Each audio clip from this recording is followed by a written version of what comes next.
রাতভর সীমান্ত অভিযানে পাকিস্তানের ৫৮ জন সেনাকে হত্যা করা হয়েছে। রোববার আফগানিস্তান এই দাবি করেছে। বার্তা সংস্থা এপির প্রতিবেদনে এ তথ্য জানানো হয়েছে।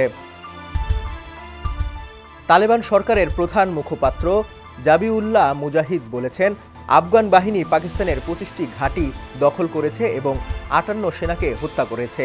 এছাড়া অভিযানে আরও ৩০ জন পাকিস্তানি সেনা আহত হয়েছে। কাবুলে এক সংবাদ সম্মেলনে মুজাহিদ বলেন, আফগানিস্তানের সকল সরকারি সীমান্ত এবং কার্যরত রেখা পরিস্থিতি সম্পূর্ণ নিয়ন্ত্রণে রয়েছে এবং অবৈধ কার্যকলাপ অনেকাংশে প্রতিরোধ করা হয়েছে। তবে সেনা হতাহত ও ঘাঁটি দখলের আফগানিস্তানের দাবি নিয়ে তাৎক্ষণিক কিছুই জানায়নি পাকিস্তান। 10 বছরের যাত্রা তো কেবলই শুরু। একসাথে গ্রো করার এই জার্নি চলুক আগামীতেও।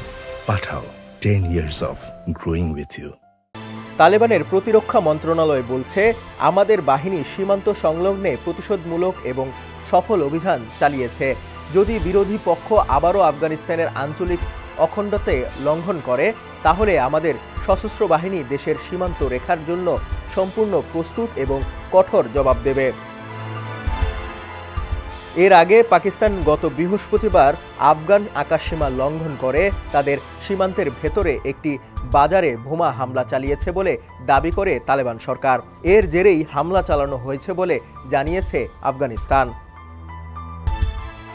পাকিস্তানের পররাষ্ট্রমন্ত্রী মহসিন নাকভি বলেছেন, আফগান হামলাগুলো বিনা উস্কানিতে করা হয়েছে এবং বেসামরিক নাগরিকদের ওপর গুলি চালানো হয়েছে।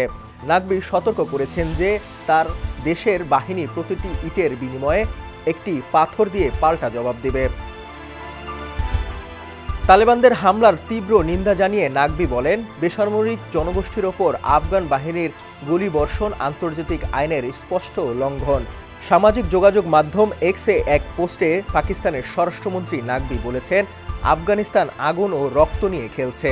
এর আগে পাকিস্তান দাবি করে তারা আফগানিস্তানের ১৯টি ঘাঁটি দখল এবং ৫০ তালেবানকে হত্যা করেছে। ডেস্ক রিপোর্ট, সমকাল।